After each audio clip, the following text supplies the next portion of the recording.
Welcome to Awesome Movie Year, the podcast where we take a look back at an awesome year for movies, which is every year. My name is Josh Bell, film critic and writer, and I am joined by my co-host. I'm Jason Harris, filmmaker, comedian, stuntman in a leather jacket. And singer, apparently.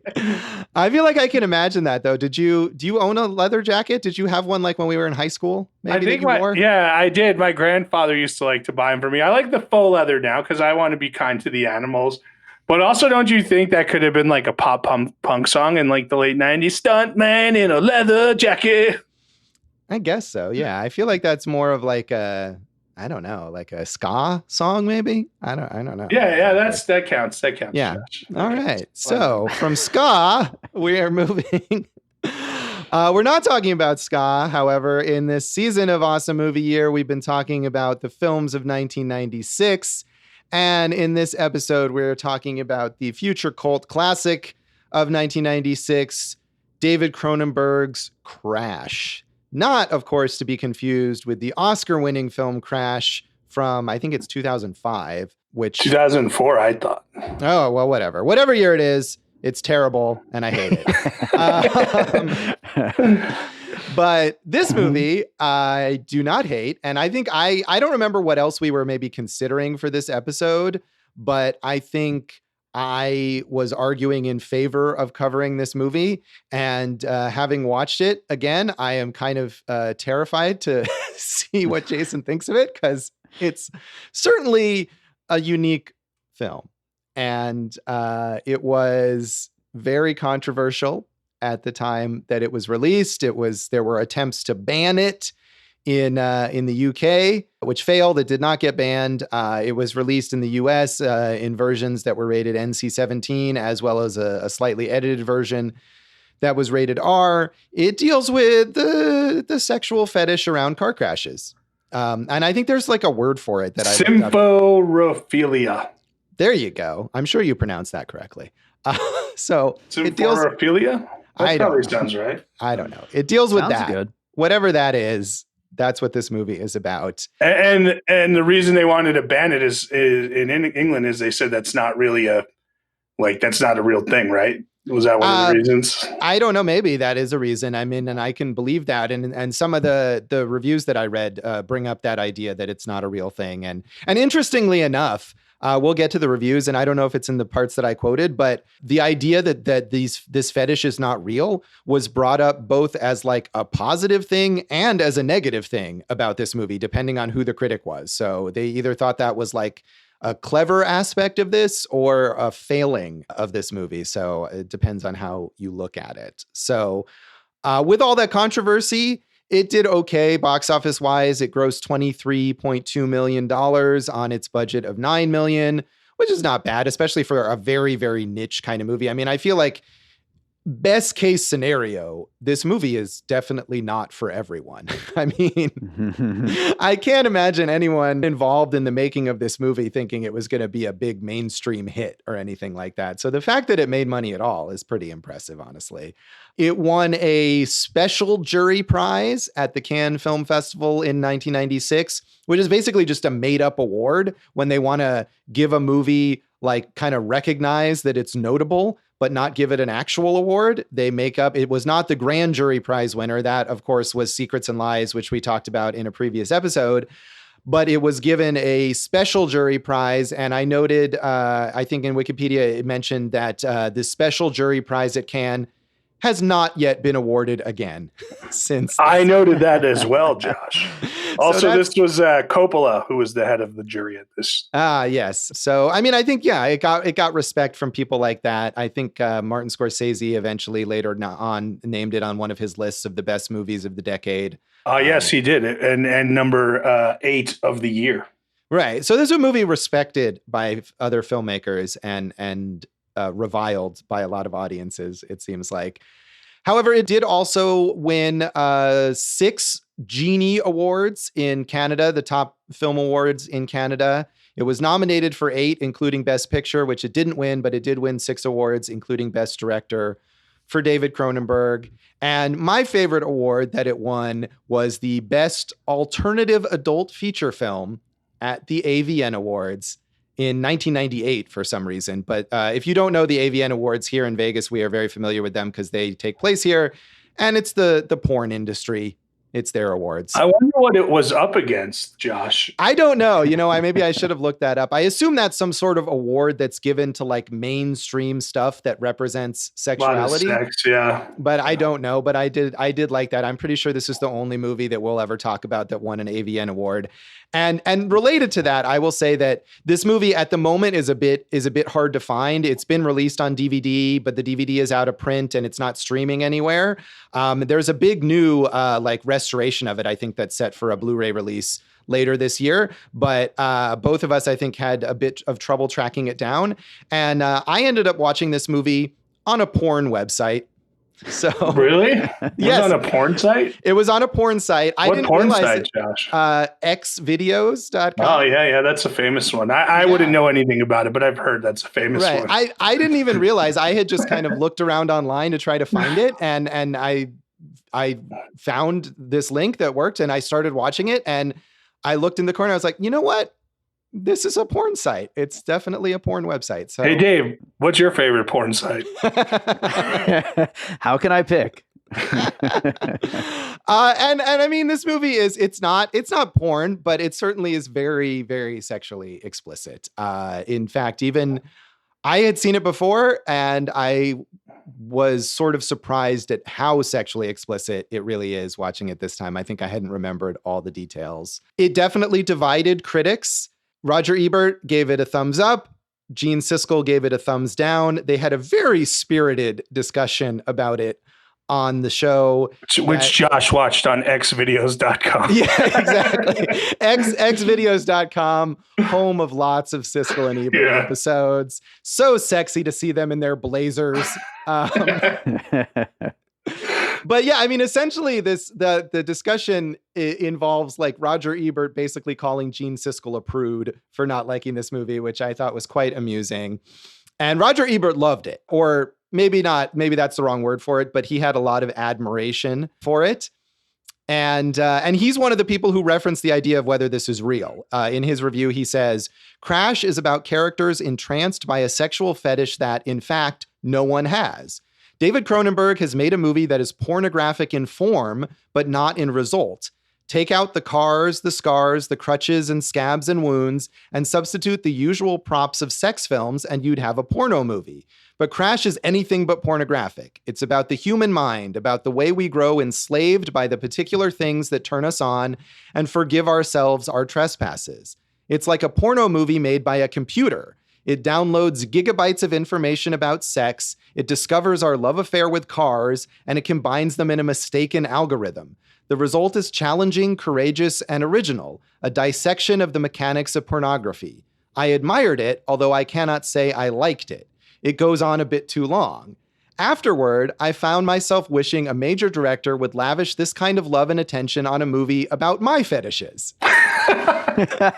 Which I will now list for you alphabetically. Yeah, exactly. I always enjoy when Roger Ebert brings in his own weird personal reflections to his movies, and I thought that was pretty much perfect the way he wraps that up. Yeah. Yeah, I guess that's where I got that from. Not that it was almost banned because, this wasn't a quote unquote real fetish, but because Roger Ebert had said that it's not a real fetish. But we don't know that. It could be a real fetish. I think it absolutely could be. I mean, the one thing about if you watch xvideos.com, you can learn that anything really is a fetish, even if you think it's not. So, and again, I think that that came up in other reviews too. And for Ebert, obviously, that's a positive. The idea that this is a movie not really about sex per se or about a fetish per se, but just about the idea of obsession and the idea of becoming consumed with something that's clearly bad for you and dangerous, but being unable to resist it. And which is something that I agree with him on. I think that's a fascinating aspect of this movie. Gene Siskel did not think so. And sadly, they did not discuss Roger Ebert's own sexual fetishes on that episode. Hey, Dave, what's your sexual fetish? Moving on. As we discovered in the last episode, Dave's sexual fetish is ghosts who bulge through walls, maybe. Yeah, there you go. Yeah. Something with Is there a lot of that on X videos? Yeah, like I said, you can find whatever you want there. I want to disagree with one point, though. I mean, yes. Look, I get all that with the mind and, the obsession. But to say that it's not bordering on pornographic, I think is almost unfair to the word pornographic, because anything can be pornographic if that's what, kind of turns you on. And in this case, there's a lot of graphic sexual simulations here. So I would say it is almost pornographic, and not in a negative way, just in a, contextual way. Yeah, no, I agree. I think the idea that he's trying to get across is that that while the movie is very sexually explicit, that the sex scenes are not necessarily designed to be arousing. And I agree with that. Well, as he said, it's only a matter of time, but at some point a computer or robot will make a sex movie for all of us. I think that's probably already happened. We should look that up. But I think that at least if not make the movie, at least like generate the script. I'm pretty sure that's happened already. Yeah, it's a good thing none of us ever worked on a softcore about a program that involves sex robots and sex programs coming to life. No one would ever do that. So. No, Virtual Vegas, right? Is that it? Or I never, both of them probably. I never worked on either of them. No, you didn't. You didn't. Janet Maslin in the New York Times said, Mr. Cronenberg, who will now rattle audiences even more powerfully than he did with Dead Ringers or Naked Lunch, cannot be dismissed as a twisted panderer, despite the clear leanings of Crash in that direction. As Mr. Ballard did, that's J.G. Ballard, author of the novel that this is based on. As Mr. Ballard did, he envisions a work of sexually charged science fiction. The Crash characters sleepwalk through this story in a state of futuristic numbness, seeking extreme forms of sensation because familiar feelings have long since failed them. It's a chilling, ghastly possibility that manages to exert a grim fascination. So the creepy rituals and joyless couplings of Crash do amount to a form of daring, or they would have if the film had had more passion of its own. But Mr. Cronenberg, for once oddly inhibited by brazen subject matter, has made a meticulously stylized and controlled film that leaves many of its characters' ideas muffled and lacks the true audacity its material demands. A film that shows its characters in such a debased and disturbing light had better also show the courage of its convictions. And I can't, to call this movie inhibited, I think is insane, but that's the way she sees it. I mean, I can see her point, but also isn't that part of the point of these characters is that they need this to get off, so to speak. So everything else about them is going to be kind of dry and droll, as we've seen with James Spader in Sex, Lies, and Videotapes, right? He is, I'm not going to say inhibited, but he's kind of under the radar until he gets to his extreme comfort zone. Yeah, I definitely think that's the idea here, is that these characters are maybe sort of detached, not inhibited, but they can't feel anything. And that's why they resort to these further and further extreme forms of sexual expression, is because that's the only way that they can get off anymore. And as we see in the beginning of the movie, when James Spader and Deborah Kara Unger's characters are having sort of more conventional sex, I guess we should say, they're really not able to get off on it. And it's only when they go in these more extreme directions that they can feel anything. So I think that's one of the points of this movie that maybe Janet Maslin either missed or didn't agree with there. Owen Gleiberman, I think Owen Gleiberman, maybe not in the portion that I have here, but I think elsewhere in his review, he's another person who said that this is not a real fetish. And for him, that was like a criticism of the movie. He said, Cronenberg wants us to view these people as bold avatars of a new godless age, one that mingles technology, destruction, and flesh. The folly of Crash is that he's so intent on locking the characters into their death trip fetishism that he locks the audience out. You could blame the bloodless monotony of Crash on Cronenberg's portentous staging, which reduces his actors to glazed autoerotomatons. Or you could blame it on the difficulties of adapting Ballard's novel, a bad vibe hallucination in which the author's surreal ramblings take precedence over drama. The truth, though, is far more basic. As much as Crash would have you believe it, there simply is no link between eroticism and car crashes. The theme is utterly preposterous, if undeniably attention-getting. By exploiting it for controversy, Cronenberg has made not the riskiest movie of his career, but the phoniest.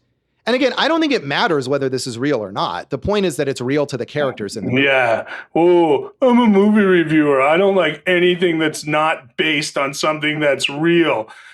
That's why I see movies, because they're all real, like Godzilla. Like Godzilla's a real movie, and King Kong's a real movie, and Star Wars is a real movie, and The Lord of the Rings is a real movie. And I could keep going because I'm a movie reviewer. But how dare you sexualize a car crash? Yeah, I don't appreciate your slander on movie reviewers there, but I'm just saying his point is meek, moot, unnecessary, and unrealistic. Yeah, I know. I agree with you completely. And I think, again, the idea of whether this is a real fetish or not, whether we could track down like a real person who actually feels this way does not matter. Dave, you're the producer. Did you do it? I tracked them down, and they're coming up in segment 3. All right. That was really a missed opportunity for us to get a car crash fetishist on this episode. But no, I agree with you, Jason. I think that Owen Gleiberman completely misses the point of this movie. And I don't think it's just being trotted out for the sake of controversy. I mean, I'm sure they knew as they were making this movie that it would be controversial, but I don't think that's the only point of the movie. And I think he's kind of missed the point there. But he was not the only one who had that perspective. Again, Gene Siskel would be right there with him. I mean, again, I think it doesn't matter. Yeah. Maybe it matters just a little bit, but really it doesn't because you're exploring the characters in this world and in this construct. What was that he said about the staging was bland? I thought the staging was rather good in this film, especially the car chases or car drivings, if you will. They're not chases per se, but foreplay, the car foreplay. Yeah, if you want to say that. So I thought that they were really good, So. Yeah, I agree. I think this movie is very well constructed from a visual standpoint. There's that scene when James Spader and Holly Hunter's characters are first taking a drive together, and you see those shots of him like playing with his seatbelt that's like constraining him, and it's got that great angle like above his shoulder behind or whatever. Him, yeah, it's really creative. So I disagree with basically this whole assessment here, but I wanted to include it because it was certainly representative of a strong school of thought on this movie. No, that's fair, Josh. Totally fair. Thank you. So Jason, had you ever seen this before? So I remember parts of it very clearly, but I don't remember the whole movie. So I don't know. Had you perhaps watched some clips on xvideos.com? I don't know where I would have seen it because it's like, did I rent it and just like not like it at the time? But I mean, I feel like I must have watched it and then just maybe repressed it or something like that. Yeah, I mean, certain parts of this movie are extremely memorable. Like I said, I had seen it, and I think at the time, this is certainly a movie that got a lot of press and a lot of attention. So I'm sure I read about it and thought, oh, I got to check this out. And I had liked other David Cronenberg movies. I think I was really interested in exploring like notable horror directors. And of course, before this movie, he made a lot of really fascinating and important horror movies like The Fly and Scanners, and his early films like Shivers and Rabid. So I was very interested. And I guess I probably rented this as a teenager. I guess my parents allowed me to see it or didn't know that I was watching it. You watched it with them, didn't you? Yeah, definitely not. But I remember liking it at the time, along with a lot of other David Cronenberg movies that I liked. And he was one of my favorite directors, probably when I was a teenager and through college. And I still think he's great. So I liked it. But going back to it this time, like I said, I think I had maybe also repressed some of the very sexually explicit elements of this movie. But certainly the scene where James Spader's character, who is also named James, where he penetrates the very vaginal looking leg wound on Rosanna Arquette's character. Yeah. That scene I had remembered. I was waiting for that scene to come up as I was watching it. Dave, you ever penetrate a leg wound? Moving on. Had you ever seen this movie, Dave? I am sure I watched it a long time ago. I kind of remember having a like a recorded VHS copy of it, not a pre-recorded, like on a blank tape, which makes it all the dirtier. Like a camcorder, like someone had a camcorder and recorded themselves watching it and gave you the recording. It's been a long time, though. Your tape was unlabeled and kind of shelved backwards in between like the Air Bud movies or something like that. That's right. Right. Yeah. And I couldn't find it to rewatch it. I looked, but it was tough.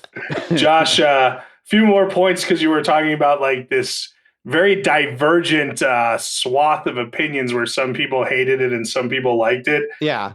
The Cahiers du Cinéma, as you know, I'm a charter member of.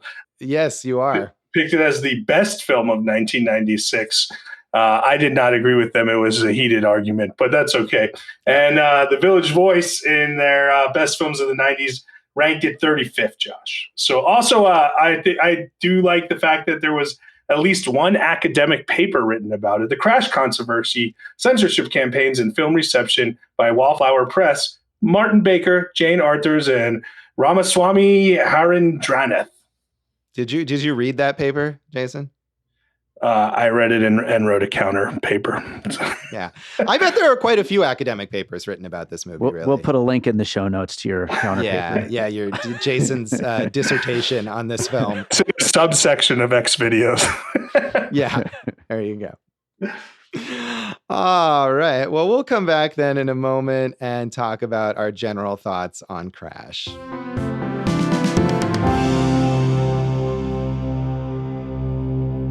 Welcome back to Awesome Movie Year. In this episode of our season on the films of 1996, we're talking about our future cult classic pick, David Cronenberg's Crash.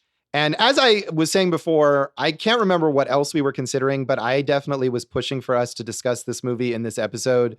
And I feel like I've gotten some sense. But Jason, do you feel like I made the right decision here? Are you satisfied with our choice to cover this one? I am satisfied, Josh, and that doesn't mean I have to like it or love it, but I definitely think it is a sub-niche, shall we call it? So I definitely think it fits where it needs to be in the cult classic realm. And not surprisingly, it is a sexual fetish film that stars James Spader.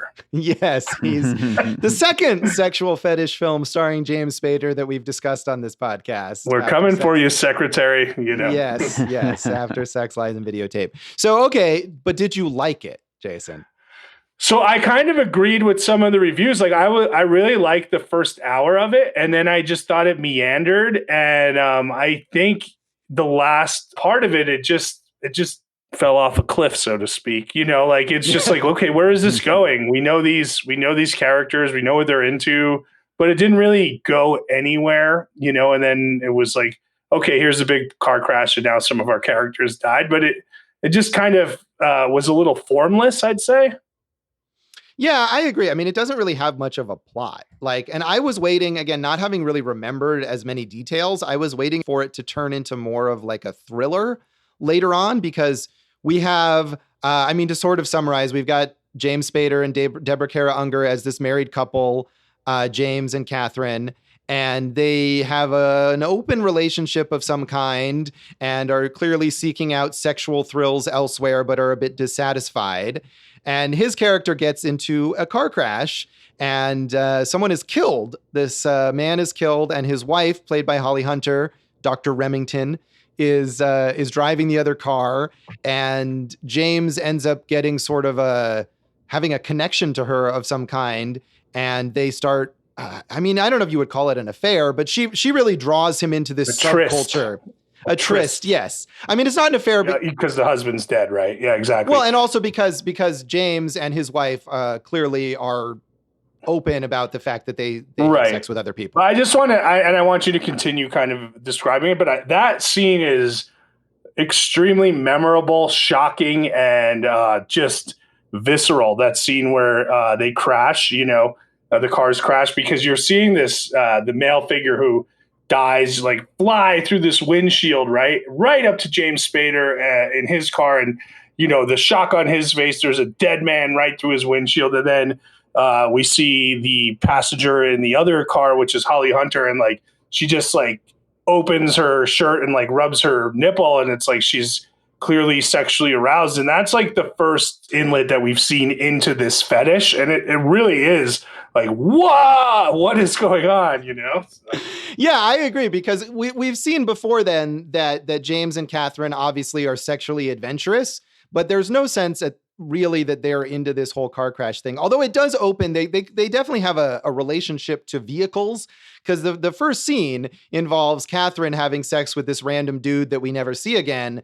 And it's in an airport hangar. And the first thing she does is she rubs her nipple on the wing of the airplane. So obviously she has some sort of thing for machinery, but you're right. That is a shocking, because it's such a violent thing. This guy has just died. Her husband has just been violently thrown through a windshield and is now dead. And the first thing that she does is she flashes her breast to the man in the other car. So that is certainly a shocking moment. And she draws both of them into this subculture of the car crash fetish that's led by this character Vaughn, played by Elias Koteas. And that was where what I was saying is that I was kind of expecting it to become almost like a thriller, where maybe he's targeting them because he clearly gets off on the idea of being injured or perhaps even dying in a car crash, and that he's pushing James and Catherine towards this, and that he would turn into almost like a villain or something. And that doesn't happen. They go right along with him, and there's not much of a suspense aspect to this movie. I mean, Jason, you were talking about the car chases, sort of, or the car foreplay, we could call it, or whatever. And I don't know if we could call those suspenseful. So, I mean, I agree with you that there's not much of like a build of the story. Exactly. It doesn't climax, let's say, but I didn't necessarily mind that. I think I would have been more annoyed if they had tried to make it into like a Basic Instinct or some other kind of erotic thriller that was really popular around this time. Yeah, well, I think you used a good word, because you said that there's not necessarily suspense, but there's a ton of tension. The whole movie, you're tense watching it, right? Yeah. And it does feel like a little bit of an erotic thriller. And part of that is like, man, what a good score by Howard Shore. He really sets the mood, you know? Yeah, I agree. And it does feel like a thriller. I think that was why I was expecting, especially because Elias Koteas, who gives a really good performance as this guy who is scary in a lot of ways. He's clearly unhinged and he's sleazy, and it would not at all surprise you if he just straight up kills the main characters. And so I think it builds that expectation that maybe it will be kind of a thriller. But I like that it subverts that expectation, and that even though they're maybe a little more subdued, or they seem a little more rational, that James and Catherine are just as into this fetish as Vaughn is. And even once he dies, like deliberately kills himself in a car crash, they're just as into it still as they were before. Well, yeah, because that's like the end goal, right? Is to kill yourself in a car crash. Yeah, I wasn't sure, is that the end goal exactly, or is it more to end up like Rosanna Arquette's character and just be kind of like injured and disfigured, but able to continue on in your sexualization of car crashes? Well, I took it as the end goal because, the last scene where Spader causes, or James causes Catherine to crash, and she goes, I guess I'm okay. And he goes, maybe next one, which is like a throwback to the beginning of like when they're talking about sex and like, I didn't get off, neither did I, maybe next one. Like, he's like, darling, are you okay? And, yeah, I guess I'm okay. Maybe next one. And then they have sex. I feel like that is the goal, is for them to die in the quote unquote blaze of glory that they see this to be. Yeah, I think you can definitely interpret it that way. To me, I wasn't sure if he meant, because she says she's okay and she seems to be essentially uninjured aside from like a cut on her forehead. And again, that maybe what he means is, maybe next time you'll mangle your leg or you'll break your arm or end up in some way like that Rosanna Arquette character, or even like James Spader. Like James ends up in the beginning of the movie after his car crash with Dr. Remington, where he survives, but he's got this horrible leg injury and this massive like metal thing on his leg that I suppose maybe is a real medical device, but really just looks like a sexual fetish thing. No, it is. I think like when like a football player like gets their knee blown out or something, breaks bones or something, that's what they need to. It looks like what you would call like a medical halo for your knee, you know. So I think that's a real thing. And I believe that it is, but you can't deny that it also looks like a sexual fetish device. I mean, anything can look like a sexual fetish device, right, Dave? That's what I always say. Did you watch this, Dave, in the lead up to this, or? I tried to find it. I couldn't. Yeah, I found some clips online, but you should have gone to xvideos.com. I know. That's the lesson of this podcast. It really, hey, it really is. Josh, we talked, we've mentioned a lot of the actors. I love the acting in this movie. Spader, we know, is the king of detachment, and Holly Hunter, always so interesting. But I really, really liked watching Elias Koteas and Deborah Kara Unger. Like, they were so interesting. I mean, and we've seen a good amount of him, but like we don't really, she's a working actress, but we don't really like think of her as anything beyond that, I guess, Yeah, I feel like this was maybe the height of her career. And what was interesting to me is I feel like this kind of movie is the kind of thing that could like ruin a career, that because it's so sexually explicit and crazy and it was so controversial that actors are like toxic afterwards. And obviously that was not the case. And I don't think that's the reason that she hasn't had a big career. I mean, she's mainly kind of a B-movie actor and it just never took off for her. But I was thinking of like Elizabeth Berkley in Showgirls, for example, where taking that big risk and doing this very sexually explicit role, like essentially ruined her career. And that's not the case at all here. I mean, as you said, James Spader is known for playing these kind of sex weirdos, but Holly Hunter is like an icon of respectable acting, and nobody holds this movie against her at all. I think but part of that is like, no offense to Elizabeth Berkley, but the performances here are maybe just a level up from what she was able to capture in Showgirls. So yeah, that's true. But I did think that was an interesting thing. But I agree with you. I think Elias Koteas is so good in this movie. I mean, he really gets the like creepiness of that character, but also the allure of that character. You can see why so many people are drawn to him, even though he's this really disturbing figure. And Deborah Kara Unger too. I mean, she's more on that like detached level, but you can see how Catherine is sort of removed from everything in life and why she is so drawn also to this idea, even though she isn't the one initially brought in. It's James who's brought in by Holly Hunter's character and by Vaughn, but she fully embraces it eventually as well. Yeah, I thought she played that really well, especially because when you see her, like, say mid-movie having sex with James, and like what turns her on is talking about the Vaughn character's like scarred body, or, what his ejaculate must smell like, and this and that. And like, she really goes for this level of uncomfortability that really, really works as like, that's her sexual, turn on, as opposed to her daily life, which is very mundane and boring for her, it seems like. So right, and the sex between her and James is also kind of mundane and boring. And the only way they make it exciting, she wants to not only talk about Vaughn, but she wants to talk about the idea of James having sex with Vaughn. And while he's having sex with her, she just wants to think about him having sex with Vaughn. And they do have that scene, which you got to credit them for, because this is the mid-90s, and having an explicit homosexual sex scene was not very prevalent in the 90s, shall we say. Yeah, sadly, and that was one scene where I didn't remember that it was actually that explicit. And I think sadly, like having a sex scene between two men might have been a bigger risk than having a sex scene with a car, unfortunately, at the time.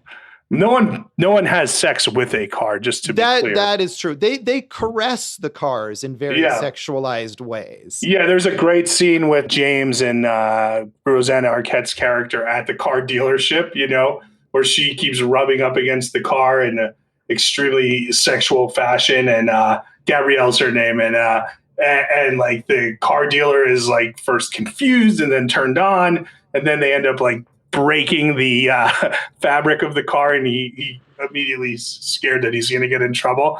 That scene's really good, I think. That is a great scene, and you feel for that poor car salesman who just wants to sell a car and is being like unwittingly used as a sexual object by these two people. Yeah, I mean, to me it's so strong for about an hour, and then it really just tails off, like nothing really happens, and until those big crashes at the end. And I don't know, that kind of bothered me. The only other thing that I didn't understand was how they were always in the same parking lot, James and his wife and Vaughn. It's like, wait, how is he always in the same parking lot as you two?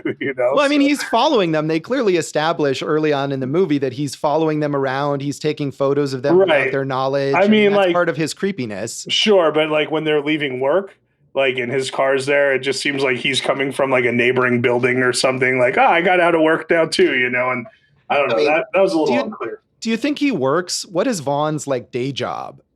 He doesn't seem like a guy who's like putting on a uniform and going to a job during the day. Yeah, what his day job could be, mechanic or something like that. But I feel like if that was the case, that we would have incorporated it into the movie, though. Hey, though, what about that great introduction to his character where you think he's like a nurse or an orderly helping Dr. Remington as she's recovering from her injuries, and he walks up to James and just like really, without ever having those two met, like he examines James's wounds in a very up close and like not a way that would just make you feel like, yo, dude, back up or whatnot, Yeah, he's like caressing the wounds, really. And I mean, that is a great scene. And I think that shows you right away that you're right. Most people would say, hey, back off. Who are you? And why are you touching me? But James is all for it because he's clearly, they've identified him correctly as someone who's going to be interested in this subculture of the car crashes and the sexual fetishes. And one other thing I wanted to bring up, which to me might have been the height of the movie, I think, is the restaging of the James Dean crash, which we see that's the big project for Vaughn of that. As we get more to know him, is he's restaging these crashes and he's using stuntmen to drive each car and make it as accurate as possible. And one of the stuntmen has a great stuntman name, Seagrave. Like, what a great name for a stuntman, So, and like the way they film that, and they just keep backing the cars up further and further, and it's like, it's really, really makes you uneasy to watch that, and then they crash into each other and the Department of Transportation comes to break it up and they all like scatter into the woods. I feel like that might have been that. And then the crash towards the end where like they kind of go over the shoulder and Vaughn's taking pictures of the whole thing were the two most uncomfortable yet striking scenes in the film, along with the one we mentioned earlier, introducing Holly Hunter's character. Yeah, I mean, that restaging of the James Dean crash is great. And the idea that they are going to want to restage a bunch of crashes, they then prepare to restage the Jane Mansfield crash. And I noticed, I haven't read the book, but J.G. Ballard's book, which came out in 1973, one of the main storylines in that book is that Vaughn is obsessed with, he wants to actually have a car crash with Elizabeth Taylor. And he's like tracking her movements so that he can like crash into her at some point. And kill her. Yeah. You mentioned that James Mansfield crash, and he's planning it with Seagrave, and Seagrave's got like, you see this insight into his character, and he's like, you got to play Jane Mansfield. And he's like, then I want really big tits, like tits out to here is what he says, almost word for word, I think. So, yeah. And then when we see that crash that he's scoping out and taking pictures of, it's Seagrave dressed as Jane Mansfield. And he's like, you couldn't have waited for me. Oh, you actually did it with the dog. That's great. Like, it does not want you to have any comfort at all.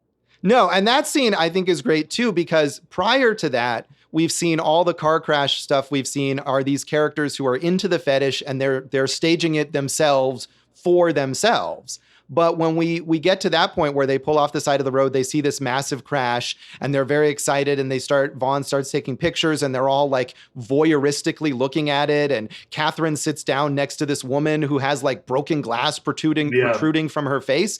And you realize like those people are like severely injured or possibly dead, and they're not involved in this fetish at all. And yet our main characters are like using these people to get off. And it's very unsettling. Yeah. That kills Seagrave. And then later we see Vaughn get killed in his own accident. I agree. It is unsettling.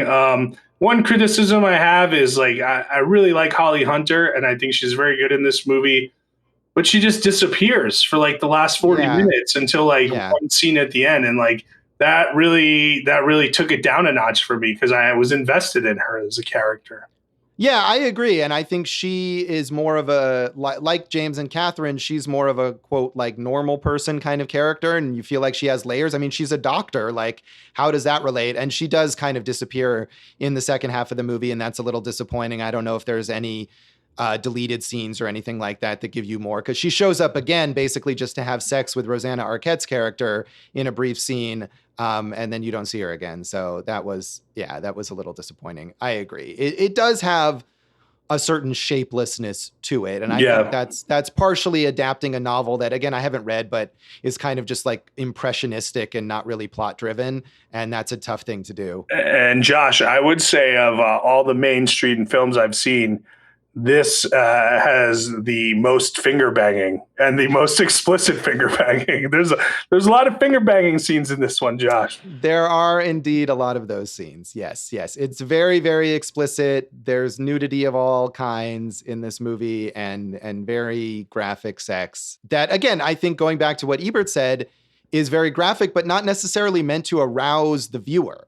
It's very not. Like weirdly clinical and almost like watching aliens have sex or something like that. And part of it is to do the opposite, to make the viewer uncomfortable. Like, there's this scene where James and Catherine have sex and like, they've covered her breasts with the pillow and you're seeing like her vaginal area in a very not sexy way. And like the focus is on all the stuff she's talking about, which is Vaughn's scarred body. And yeah, I think it is to make you uncomfortable more than anything else. Yeah, and I think it succeeds. And for some people, I think in a way the negative and positive reactions to this movie are largely similar. Is for some people, they're uncomfortable and they don't think that the movie is doing anything other than like pushing buttons. And I think for people who like the movie, the discomfort is a very effective way of exploring the themes. And for me, I think that's where I fall. I definitely felt uncomfortable, but I thought it was rewarding in the way that it did that. And I'm with you on that. I just like I said, it just became so shapeless. It was tough to keep my enthusiasm for it. Yeah, that's fair. It is tough to hold enthusiasm for a long time.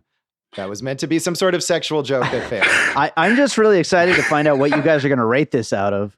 Yeah. Well, let's do it. Should we rate it out of vaginal looking leg wounds? Yeah, I was going to say gaping leg wounds. So yes, we were on the same page with that. Yeah. So good. I'm going to give it a 3.5 out of 5. I like this movie. I think it's not always successful, but it's always doing something interesting. I have it at 2.5. It dropped for me in that last half. It was a 3. And I agree with you. A 2.5, but if you watch it, it's totally a worthwhile watch. Yeah, I agree. Dave, you should track that one down and give it a watch. So, I'd like to. Yeah, we need to know how many gaping leg wounds you give it, Dave. Right. Maybe have a date night with Gina and watch this one together. See how you can go to the drive-in and watch like this one. Yeah, perfect. All right, well, we'll come back in a moment and talk about the legacy of Crash.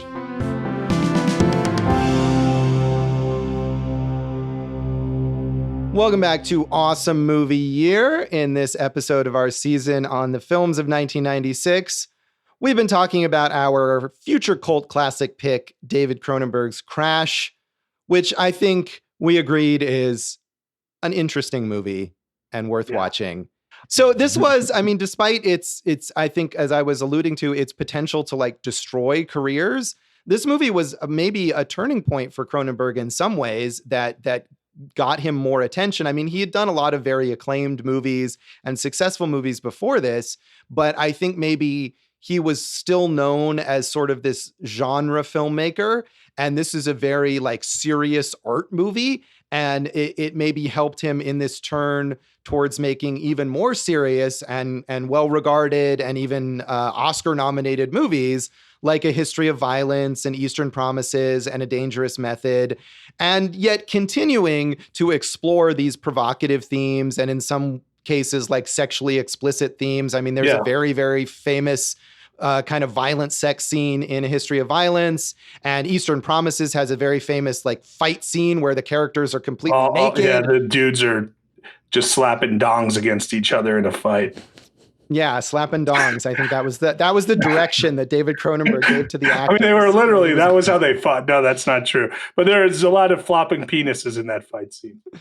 There are. So, right. I think this was a point where David Cronenberg became this like major auteur filmmaker, or at least got more into that place. And then he kind of dropped off. I mean, he continues to make movies that are provocative, but I think he's talked about having trouble getting funding for his films. And then the last couple things he made have been not, I think, that great. And like I said before, he was one of my favorite directors for a long time. Maps to the Stars is the last movie he made in 2014, and he hasn't done anything since then. So he's done some acting since then. Yeah, he has. He's always a very quirky. He's sort of like Werner Herzog in that sense, is that he's not really an actor, but he'll show up as like his own quirky persona in things, and it's always fun to see him. So, right, and we're seeing more of that with David Lynch too now. So yeah, I think they all fit in that same place. So do you have a favorite Cronenberg? Yeah, I think so. And admittedly, like, this is the period I know. Like, I should go back and watch a lot of the earlier stuff, and the later stuff I really haven't seen. But I really love Eastern Promises. I remember that as being just an excellent film. Yeah, that is great. And that was with Viggo Mortensen, who also he worked with on A History of Violence and A Dangerous Method. They had a long relationship together. And I agree. Eastern Promises is great. A History of Violence is great. From his slightly earlier period, I mean, The Fly, of course, is fantastic. Sure. And I like Existenz a lot, which was right. I think that was the next movie he made after Crash, as well as Spider with Ralph Fiennes. That's kind of an underrated one that I like a lot. So, do any of them have nearly as many slapping dongs as Eastern Promises, though? I think that had the highest proportion of dong slapping. Yeah, so now we know the most finger banging was Crash, and the most dong slapping was Eastern Promises. You know, we could write an academic paper on David Cronenberg, Josh. Yeah, I don't know if dong slapping is an academic term, though, that you can use in a paper, but you could give it a shot.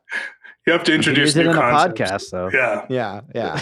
You mentioned James Spader, who is known for playing these kind of sex weirdos. Of course, the biggest example of that after this is Secretary, which is not nearly as explicit as this, but is definitely a movie about people with sexual fetishes who find each other and blossom because I would say. And it's almost like he passed the torch to Maggie Gyllenhaal in that one, right? So I guess so. Has she played a lot of sex weirdos after that? I'm not going to even call them sex weirdos. I'll call them fetishists, but I think so. But hey, speaking of that, you know, we covered Sex, Lies, and Videotape, his breakout of the sex fetish world, and probably his most successful. You know, with the pandemic, Steven Soderbergh said he has written the real sequel to this film. And maybe that is going to be on its way at some point in time. Yeah, I'd love to see the sequel to Sex, Lies, and Videotape someday from Steven Soderbergh. Maggie Gyllenhaal, I think, she made that movie about the invention of the vibrator. I think she was in that one. So that's the only. That's about slapping artificial dongs. I don't think you slapped them together, though. I don't know. We've really gotten off track here. We sure did, Josh. So one interesting point, and then I want to move forward, is the one interesting bit of alternate casting I heard for Vaughn was going to be Michael Hutchins from In Excess. Oh, had he ever acted before? I don't think I've ever seen him in a movie. Yeah, I don't know. Yeah, I think Elias Koteas is great here. He's perfect for it. And as we mentioned, he's he's a very busy character actor. He's on TV. He's a regular on Chicago PD and stuff like that. Not a lot of stuff that's as daring as this, but certainly he's worked a lot. I feel like this could have been a breakout for him and for Deborah Kara Unger if it had been less of a niche thing, if it had gotten like as many Oscar nominations as it got Genie nominations, for example. Yeah. That just didn't happen. But I think Elias Koteas really hit big about 2 years later with or was it even the same year? The Thin Red Line, was that 96 or was that 98? I think that was 98. Yeah, he was great in that. And I mean, he did Gattaca around this time, which is an amazing movie. So, you know, do you have any other, you know, we know these four leads really well. Do you have any like hidden gem movies for any of them, like a Rosanna Arquette movie someone should go back and see? I mean, I'm sure there's some, but I can't think of any offhand. I mean, Holly Hunter's been in so many great movies, and she's always a highlight of stuff. Even in movies that are not great, she's often highlight for it. I remember, of course, Elias Koteas as Casey Jones in the Teenage Mutant Ninja Turtles movies. Yeah, I agree with you. That was important, carrying the hockey stick and other various sporting goods on his back. Yes. Those movies, because I was just looking up filmographies like Rosanna Arquette. We mentioned that Scorsese had this ranked like 8th on his list of the top 10 of 96. Go watch After Hours from the I think 1985 that Scorsese directed with Rosanna Arquette. Koteas, we mentioned. Holly Hunter, agree. She's always awesome. How about Top of the Lake, the miniseries from New Zealand?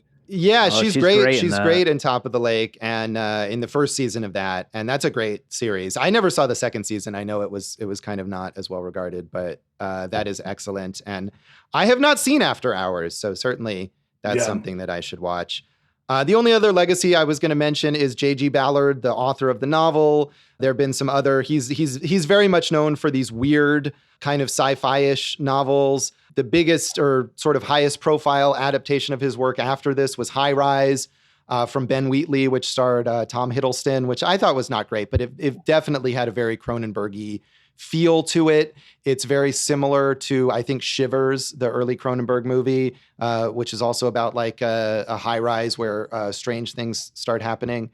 And J.G. Ballard, also the source material for Steven Spielberg's Empire of the Sun, which is not really to this at all. Yeah, that was a semi-autobiographical novel based on his own experiences growing up, and I think is an outlier for him. He mostly wrote these weird sci-fi and genre type things, but that's certainly the most well-known. And I actually have not seen that movie, but it's definitely not known for car crash sex. Well, I have one interesting thing that I read, which was that Rosanna Arquette was working on 2 movies and flying back and forth at the time of this. One was Crash. The other was Gone Fishing. Imagine going back and forth on those characters, Josh. That is a testament to her abilities that she can make that kind of switch like that and do a good job. I guess in both. I've never seen Gone Fishing, but I'm sure she's excellent in it. You know what they do in there? They go fishing. Do they? Well, they've already gone. I mean, there's a lot of layers, Josh. It's complex, I'm sure. We'll have to watch that and really parse that out. So that's Crash, and that's this episode of Awesome Movie Year. You can follow us on xvideos.com. No, but you can follow us on social media. You can follow us on social media. I'm Jason Harris Comedy on Facebook and Instagram, J Harris Comedy on Twitter, and goforjason.com, a much less popular website than xvideos.com. And we're at awesomemovieyear.com, which does have an about section. And we are also at Awesome Movie Year on Facebook and Instagram, Awesome Movie Pod on Twitter. I am at joshbellhateseverything.com, at joshbellhateseverything on Facebook, and at Signal Bleed on Twitter. And you can listen to our producer David Rosen's awesome podcast, Piecing It Together. You can find us wherever you listen to this great podcast and follow us over on social media at Piecing Pod. What do we have on our next episode, Jason? Oh, Josh, it's the annual seasonal, every season, not annual, audience choice winner. This season's poll was, but what I really want to do is direct. And it was about actors making their directorial debut. And not surprisingly, Mr. America, Tom Hanks, and That Thing You Do was the audience choice. So tune in next time for That Thing You Do. Thanks for listening to Awesome Movie Year. Thank you for listening to Awesome Movie Year. Make sure to follow Awesome Movie Year on Facebook, at Awesome Movie Pod on Twitter, and at Awesome Movie Year on Instagram. And if you like the show, review us and rate us with 5 stars on Apple Podcasts.